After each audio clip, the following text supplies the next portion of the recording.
pastor me disse algumas coisas sobre o que vocês desenvolveram aqui nesse tempo, e é claro que nós também estamos numa semana especial aqui, de agradecimento, de gratidão a Deus, não é? E eu queria então me apropriar de dois textos no Evangelho. O primeiro está em Lucas, capítulo 17, que vai contar para nós uma experiência do ministério de Jesus, quando ele, indo a caminho de Jerusalém, passa por Samaria, e naquela região ele se encontra com 10 leprosos. E esses 10 leprosos, então, fazem um pedido a Jesus, mesmo à distância, gritam a Jesus pedindo ajuda. A maior parte de nós sabe que a condição de um leproso naquela época era uma condição de muita vergonha, de muita dificuldade, porque ele era alijado de todo o processo social, ele não podia conviver com sua família, não podia conviver com seus amigos, ele ficava num gueto mesmo, destinado a leprosos. Aqueles todos que estavam enfermos ficavam destinados a esse gueto, a esse lugar, eram cuidados de alguma forma, todavia não podiam mais se relacionar com ninguém, logo diagnosticada a doença, logo manifestada a enfermidade, eles eram tirados dos grupos sociais que viviam. Então era uma gente muito triste, muito solitária. Já imaginou você querendo abraçar um filho, rever sua esposa, rever seus parentes, encontrar seus pais e não poder, e aquilo ser uma barreira social, a ponto deles, quando iam passando mais próximos das comunidades, e alguém vinha na direção deles, eles precisavam gritar, ó, leproso, leproso, para anunciar que eles estavam passando. Esse grupo, então, de 10 leprosos, grita por Jesus e pede ajuda a ele. Dizem assim: Jesus, mestre, tem piedade de nós. Ao vê-los, Jesus, então, só os encaminha para se mostrarem aos sacerdotes, porque era esse o hábito. Quem era curado deveria se mostrar, mas até então eles não estavam curados. Mas a Bíblia diz que enquanto eles iam, eles foram curados. 9 deles, então, todos eles foram curados de maneira milagrosa. 9 deles prosseguiram o caminho para fazer o que tinham que fazer, mas um deles parou e falou: espera aí, eu não posso esquecer-me, não posso deixar de ter o coração grato, não posso deixar de, efetivamente, cumprir a minha responsabilidade de gratidão. Eu tenho que voltar a quem me abençoou. E aqui é um passo importante, meus irmãos, nesse tempo dessa semana que a gente tem vivido aqui nessa nação. Nós não podemos continuar andando numa direção diferente daquela onde Jesus está, porque a nossa vida, e na nossa vida eu creio, que posso dizer aqui com quase toda a certeza, de quase 100% de todos que estamos aqui, nós precisamos ser e devemos ser muito gratos ao Senhor por tudo que Ele fez por nós. A gente muitas vezes precisa paralisar algumas caminhadas que a gente está fazendo para voltar e agradecer ao Senhor por aquilo que Ele já fez por nossa vida. Eu sei que muitas vezes nós somos impulsionados a querermos mais, e não há nenhum problema nisso, a buscarmos mais, mas nós não podemos perder da nossa mente aquilo que já foi feito por nós, aquilo que o Senhor já realizou na nossa vida. E talvez tenha sido isso que motivou esse único homem, e por acaso samaritano, a voltar a Jesus. Então ele parou, ele falou: eu estou com muita saudade da minha família, eu estou com muito desejo de abraçar meus filhos, talvez, quero ver meus pais, quero fazer muita coisa. Para fazer isso, eu preciso passar pelos olhos do sacerdote. Mas antes de fazer tudo isso, até mesmo de abraçar minha família, eu quero agradecer aquele que curou a minha vida, que mudou a minha vida. Muitas vezes, meus irmãos, a nossa gratidão a Deus está deslocada na nossa tábua de valores. Nós falamos, queremos agradecer a Deus, mas existem outros concorrentes e componentes na tábua de valores que me levam para outras direções, que me fazem viver outra realidade, que me levam para regozijar até com algumas coisas que Ele me deu, sem, contudo, voltar a Ele na dimensão e no momento que a gente precisa voltar. Esse homem volta. E a Bíblia vai contar, então, que ele se prostra aos pés de Jesus e lhe agradece. Tal a intensidade daquilo que ele queria manifestar na sua gratidão. Ele se prostra, e a Bíblia diz, por um detalhe importante, que esse homem era samaritano. Jesus perguntou a ele: não foram purificados todos os 10? Onde estão os outros 9? Não se achou nenhum que voltasse e desse louvor a Deus, a não ser esse estrangeiro? E Jesus então olha para o moço e diz: levante-se e vá, a sua fé o salvou. Que fé é essa que brota da gratidão? Que fé é essa que brota deste encontro poderoso, mesmo que à distância, com Jesus, e faz com que esse homem seja impactado a ponto da sua vida ser transformada, e ele então volta correndo, embora precisasse e quisesse muito, muito, muito falar com seus amigos, seus familiares, volta correndo, se prostra para agradecer. Ele podia ter seguido os outros 9. Já que ninguém vai voltar, eu também não vou. Mas ele preferiu fazer alguma coisa diferente. E essa gratidão o leva para um novo nível de relacionamento. Leva para uma outra plataforma de vida na sua relação com o Senhor. E deixe-me dizer, quando nós, de verdade, nutrirmos a gratidão ao Senhor no nosso coração, eu posso afirmar para você, a nossa plataforma de relacionamento com o Senhor, ela vai ser reposicionada. Nós teremos uma relação muito mais poderosa com o Senhor, porque é isso que a Bíblia está dizendo. Ele não é mais só um homem que recebeu um milagre. Ele não é só mais alguém que vai voltar para os seus. Ele não é simplesmente mais alguém que, de alguma forma, foi tocado por Deus, foi atingido pela graça de Deus. Mas ele é agora alguém que vai desfrutar de um relacionamento mais profundo. Eu quero declarar sobre a vida dessa igreja, que tem demonstrado gratidão, que tem demonstrado fidelidade ao Senhor. Eu quero declarar com toda a força do Espírito Santo que está aqui nesse lugar, que Deus os tem e deseja levá-los ainda mais profundamente numa jornada de relacionamento, que brota e que começa de um coração em generosidade e gratidão, que se aproxima do Senhor, lembrando de quem é o Senhor e o que Ele já fez por nós. Mas que tipo de fé é essa que Jesus está falando? Seria a fé simplesmente de acreditar que alguma coisa pudesse acontecer? Há um texto bíblico em que Jesus pergunta: porventura, quando vier o Filho do Homem, achará fé na terra? Será que, de fato, vai haver algum dia em que não haja nenhuma fé na terra? Eu, particularmente, descreio dessa possibilidade. Porque as manifestações de fé no mundo todo, por qualquer que seja a coisa, elas são crescentes. Divindades se manifestam e aparecem e surgem outras questões de fé. Então, de que fé essa Jesus está tratando? Que fé é essa que vem ao coração desse homem a partir deste encontro de gratidão que ele se dedica e que ele vai ao Senhor? Essa fé,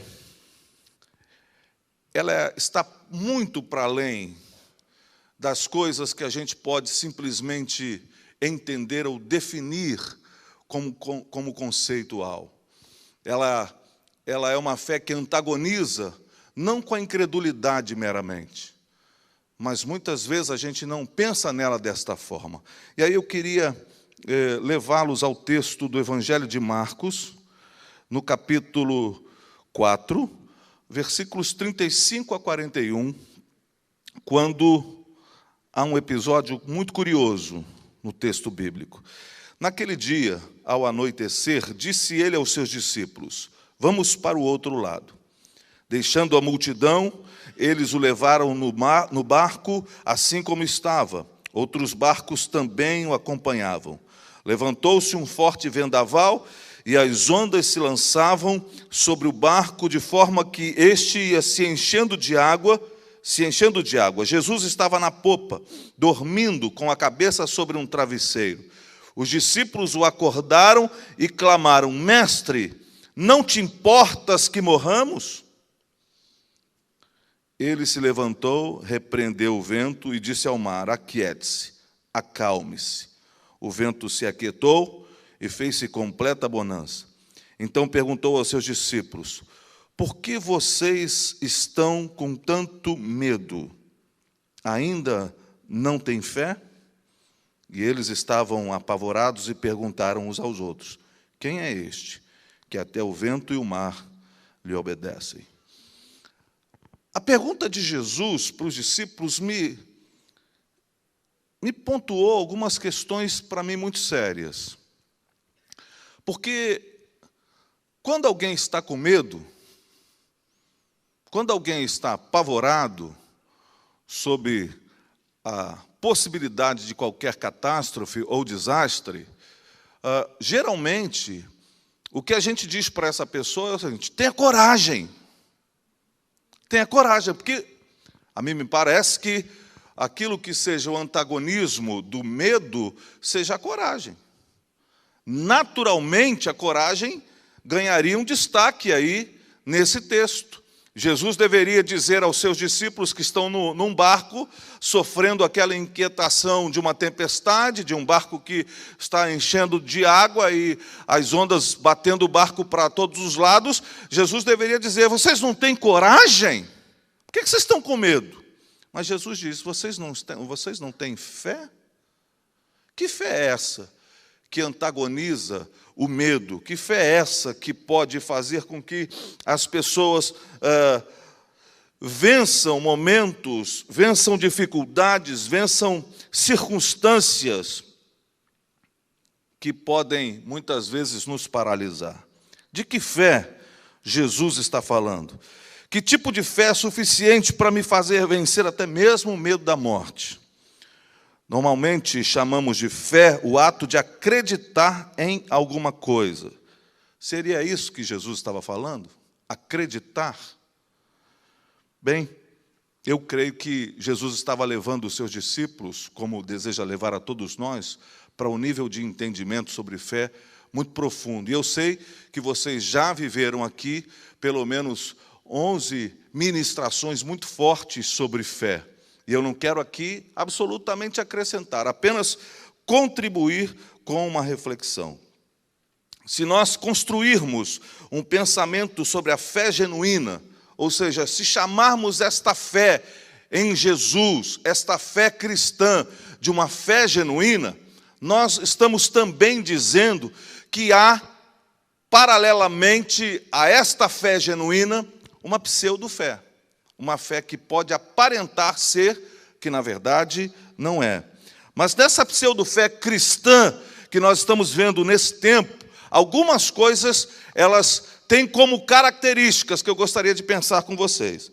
Na pseudo-fé cristã, em que estamos sendo muitas vezes percebidos, e temos percebido muitas vezes, de gente que está pronta para declarar coisas em nome da sua fé. Nessa pseudo-fé, a verdade é que nós não enfrentamos tempestades. Quando temos esta pseudo-fé cristã, ela apresenta uma vida para nós que não há tempestades, não há problemas, não há angústias, não há circunstâncias adversas. Na pseudo-fé cristã, você vai passar a sua vida incólume, sem sofrimento, sem dor, sem nenhuma angústia, porque você tem fé.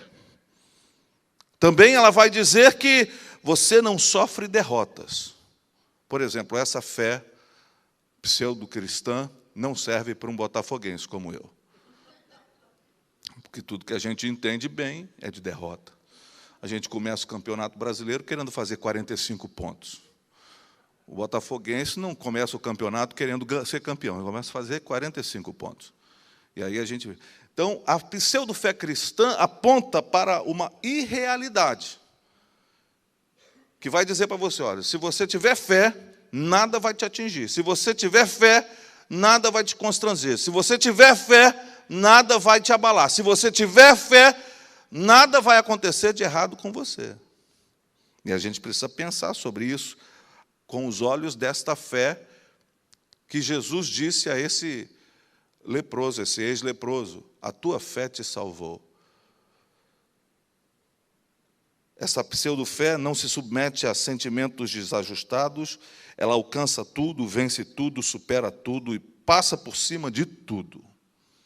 Eu já tive que lidar com gente que foi ensinado a partir de uma fé triunfalista, de uma fé que aponta para vitórias constantes, uma fé que faz sucumbir a soberania e faz levantar a percepção efetiva de que, se tem fé, a gente inclusive pode dizer para Deus o que Ele vai fazer, quando fazer, a hora de fazer e até mesmo o que fazer. E eu tive que enfrentar duramente essa situação, porque eu estava com um senhor já de idade e a sua esposa já falecida na cama, e ele dizendo: não é possível. Eu declarei que ela ficaria curada. Eu declarei que ela... Eu joguei toda a minha fé. Mas essa fé que tira de nós a possibilidade de viver antagonismos, de viver momentos difíceis, de viver angústias, de viver tribulação, de sofrer algumas questões, ela tem feito muito... criado um grupo de pessoas que, na verdade, não consegue viver a efetiva vocação cristã para a vida. Porque a vida cristã é composta de grandes e poderosos feitos de Deus, mas também é composta de momentos muito tristes, momentos difíceis, momentos até mesmo de angústia. Quais são as bases, então, pastor, da verdadeira ou da genuína fé cristã? A genuína fé cristã me leva a enfrentar tempestades para ajudar o outro. O texto que lemos de Marcos, Jesus está atravessando o mar porque ele está indo para a região de Gadara. Ele está indo naquela direção para ajudar uma pessoa que sofre.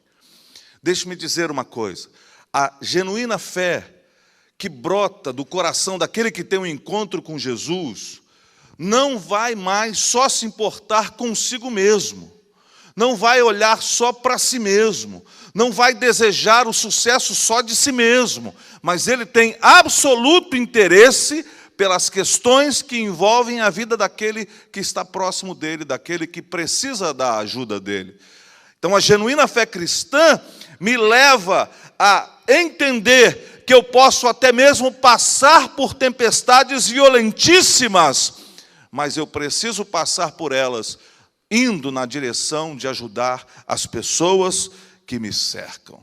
Se eu sou tomado por esta verdadeira fé, eu não meço nenhuma das dificuldades. Podem vir as dificuldades, as circunstâncias mais difíceis da minha vida, mas eu estou caminhando na direção daqueles que precisam da minha ajuda. A fé cristã é aquela que me faz enfrentar o que for preciso para ajudar alguém, ou seja, não tem relação com o meu bem-estar, mas com o bem-estar daquele que precisa da minha ajuda. E nós estamos vivendo um tempo muito complexo, e eu falo aqui, falando muito mais da realidade do Brasil, que eu vivo. Nós estamos vivendo, quem olha de fora, parece assim uma onda abençoada de crescimento numérico nas igrejas.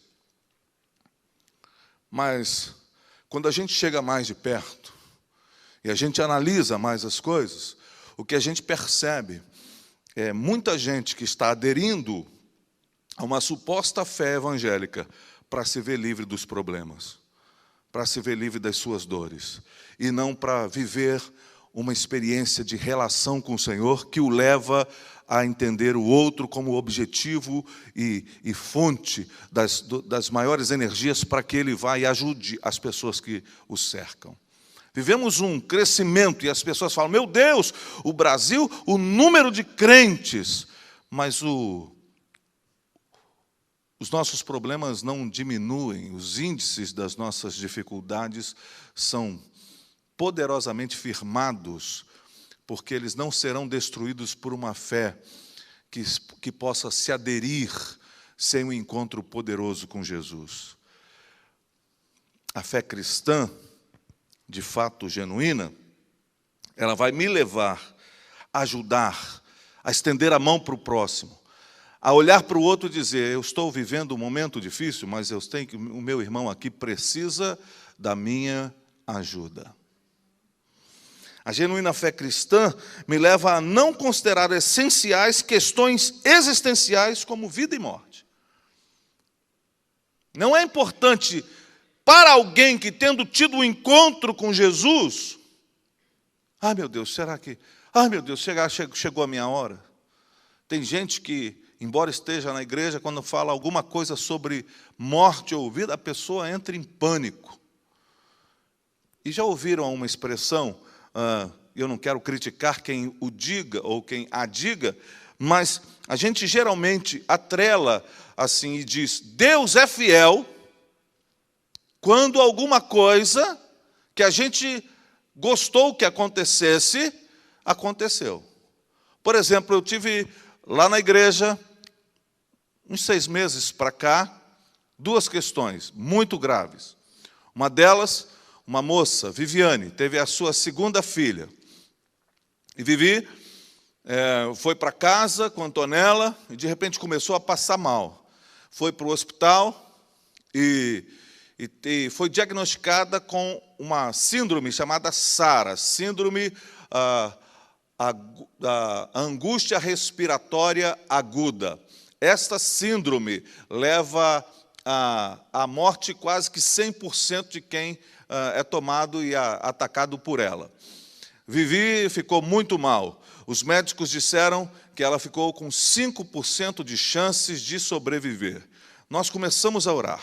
Era uma moça jovem, engenheira, com 2 crianças pequenas, 2 filhas pequenas. Nós buscamos a Deus e oramos, e milagrosamente, os médicos, quando ela vai ao hospital, hoje chamam de, olha aí o nosso milagre. Tal aquilo que aconteceu. Milagrosamente, aquela moça se levantou e foi curada. Da mesma maneira que afundou por causa da síndrome, levantou de maneira sobrenatural. Quantos podem dar graças a Deus por isso? Amém? Na mesma semana, lá estava uma outra jovem de nossa igreja, Ingrid. Ingrid, uma menina muito promissora, simples na sua condição de vida, uma poliglota, falava pelo menos 3 idiomas, uma menina doce, carinhosa, que começou a passar mal, foi para o hospital, foi diagnosticada com pneumonia. Para quem está orando, para quem tem SARA, crendo, vamos orar por Ingrid, pneumonia, vai ser muito fácil. Para surpresa nossa, Ingrid já está morando com o Senhor, aos 26 anos. Basicamente na mesma semana. O que dizer? Será que alguém teve mais fé? Será que alguém conseguiu crer mais para uma do que para outra? E o que dizer? Deus foi fiel com a Vivi e não foi com Ingrid? A fidelidade de Deus não está presa aos fatos que acontecem conosco, mas à palavra que Ele tem sobre a nossa vida. E a palavra de Deus sobre a nossa vida, baseada na fé cristã que é genuína, é que todos nós que estamos aqui já somos mais que vencedores, independente das circunstâncias que se abaterem sobre a nossa vida. Então eu posso, amanhã, receber um diagnóstico muito ruim. Deus é fiel. E amanhã, alguém daqui recebe um diagnóstico que Deus cura milagrosamente. Deus é fiel. Mas nós não podemos negar a questão das realidades da nossa vida para tentar confirmar uma fé ingênua. Uma fé que vai fazer com que as pessoas corram para resolver os seus problemas, mas não corram para se relacionar com Deus mais profundamente. Então, a genuína fé cristã me leva a ajudar as pessoas e também a não considerar as questões essenciais as questões essenciais da existência como vida e morte. Paulo escreve isso aos Filipenses, capítulo 1, versículo 20 e 21. Aguardo ansiosamente e espero que em nada serei envergonhado. Ao contrário, com toda a determinação de sempre, também agora Cristo será engrandecido em meu corpo, quer pela vida, quer pela morte. Porque para mim, o viver é Cristo e o morrer é lucro. Imagine que fé é essa, que substância de fé é essa. Ela não vem de um substrato qualquer, de sentimento de acreditar em alguém que pode realizar alguma coisinha para melhorar a sua vida. E aqui eu quero até acrescentar, Deus não quer melhorar a nossa vida. Deus quer transformar a nossa história. E muitas vezes as coisas que acontecem conosco, conforme a Escritura vai dizer, tudo coopera para o bem daquele que foi chamado, daquele que ama o Senhor, daquele que está definido como por seu decreto a viver a vida de Deus. Tudo coopera. Então todas as coisas boas e agradáveis que a gente gosta e todas as coisas terríveis e desagradáveis que vêm sobre nós cumprem um propósito em Deus, formar a imagem de Jesus na nossa vida. Portanto, a minha fé não pode estar circunscrita às minhas realidades cotidianas. A minha fé está agarrada, presa, colada, objetivamente atrelada àquilo que é a palavra de Deus sobre a nossa vida. E a palavra de Deus sobre a nossa vida é: somos filhos amados de um Deus maravilhoso. Você é um filho amado do Senhor. Independente de coisas que aconteçam com você, Ele te ama como ninguém mais vai te amar na sua vida. Na nossa relação com os nossos filhos, muitas vezes esse amor fica muito questionado. Mas é amor também. Quantas vezes aqui eu tive que segurar meu filho para ele tomar vacina? Quantas vezes tive que segurá-lo para que ele pudesse passar por um tratamento mais dolorido? Me lembro de uma história de um pastor que vocês conhecem bem, pastor Valmir Delgado. Sua filha, alguns anos atrás, uma delas, caiu numa escada rolante. E os dentes da menina entraram. Imagina a dor, né? Sentiu aí, irmão? Sentiu aí, irmão? Está sentindo? Então, é isso mesmo. Então, precisava puxar o dente. E Valmir, então, segurou a menina, assim, ela deitada, ele segurando, e a dentista tendo que puxar e cuidar. E a menina, então, gritava para o Valmir: me tira daqui. Se você me ama, não deixa fazer isso comigo. Se você me ama, me tira desse lugar. Se você me ama, não deixa que façam isso comigo. Muitas vezes a gente pensa que o amor é o mero ato de fazer aquilo que a gente quer e gosta. Muitas vezes o que está acontecendo contigo, meu irmão, é Deus te segurando para Deus tratar você naquilo que você precisa. Mas olhar isso como amor e fé é muito difícil. Mas eu posso dizer uma coisa aqui.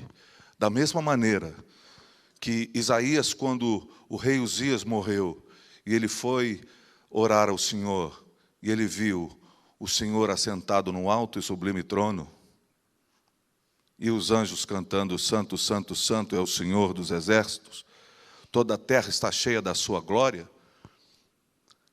Nesse mesmo momento, o nosso Deus está sentado num alto e sublime trono. Ele continua governando todas as coisas. Ele continua Senhor de todas as coisas. Ele continua no controle de todas as coisas. Então, Se você entende que você é um filho amado de um Senhor Todo-Poderoso, entenda, Ele não perdeu o controle da sua vida. Essa situação difícil que está se abatendo sobre você, não é a perda do controle do Senhor, nem a falta de amor dEle, mas Ele está forjando você para o futuro que você tem nele.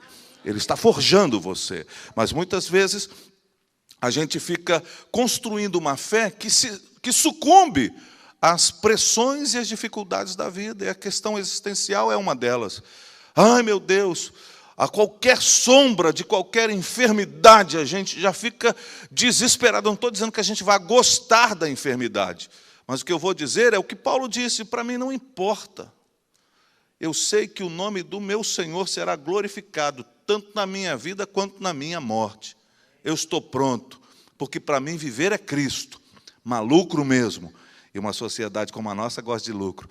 Lucro mesmo é morrer. Então, a minha fé não pode estar circunscrita a essas questões. A fé genuína me faz conhecer o Senhor independente do que Ele faz. Eles estavam apavorados. O texto vai dizer, e perguntavam uns aos outros: quem é este que até o vento e o mar lhe obedecem? A fé genuína, por conhecer o Senhor e por nos empurrar para essa relação de intensidade relacional com Ele, não me permite perguntar, num sentido não consciente, mas não me permite perguntar por saber a resposta, se Deus não se importa. Porque a gente sabe que Ele se importa. A gente sabe, por isso eu não preciso perguntar: Deus, o Senhor se importa comigo? Eu não preciso perguntar. Eu sei que Deus se importa. Você pode dizer isso? Eu sei que o meu Deus se importa com a minha vida. Você pode dizer? Eu sei que o meu Deus se importa com a minha vida. Também não pergunta quem é este, porque sabe, conhece o seu Deus e sabe tudo o que Ele pode fazer. Ao contrário, a fé genuína, e aqui eu encerro, a fé cristã, genuína, embasada, fundamentada, vai declarar: Deus é bom. Não fundamentado na minha condição, mas em quem de verdade Ele é. Deus é bom. Você pode dizer isso para 3 pessoas que estão perto de você? Deus é bom? Ah, pastor, mas se Deus é bom, como é que podia deixar acontecer essas coisas comigo? Deus é bom, independente daquilo que esteja acontecendo. Deus é justo. Deus é justo. E Deus é amor. Mesmo que a gente se perceba injustiçado ou desamparado.